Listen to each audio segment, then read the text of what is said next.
Hello everyone, welcome back to our channel. ఈ seeds అన్నీ కూడా నేను సౌదీలో అన్నీ కలెక్ట్ చేసుకొని అక్కడి నుంచి తీసుకొని వచ్చి ఇక్కడ కేరళలో అయితే మా గార్డెన్లో వేసుకుందామని ఇప్పుడు అన్నీ కూడా ఓపెన్ అయితే చేశాను. ఈ సీడ్స్ అన్నీ కూడా కలెక్ట్ చేశాను. మెయిన్గాను సీతాఫలం పండ్లు అయితే వేయాలని చెప్పేసి ఆ సీడ్స్ అన్నీ కలెక్ట్ చేశాను. చిక్కుడుకాయలు, కాకరకాయలు, అలాగే కొంచెం స్వీట్గా ఉండే ఆరెంజ్ అవన్నీ కూడా సెలెక్ట్ చేసుకున్నాను. Musk melon.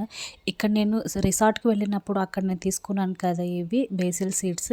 సో అవి కూడా కలెక్ట్ చేశాను. బంతిపూల నారు ఇవన్నీ కూడా అయితే వేద్దామని చెప్పేసి గార్డెన్లోని ఇలా ప్లేస్ ఉన్న ప్రతి ప్లేస్లోని అయితే వేస్తున్నాను. ఇదైతే ఉసిరికాయ, చూద్దాము వస్తాయో రావో తెలియవు. బట్ చిక్కుడుకాయలు వేసిన ఒక 2 రోజులకే లోపల నుంచి విధంగా అయితే స్ప్రౌట్ అయితే అయ్యాయి. ఎంత బాగా వచ్చాయో, వేసిన 5 విత్తనాలు 5 కూడా మొలిచాయి అన్నమాట.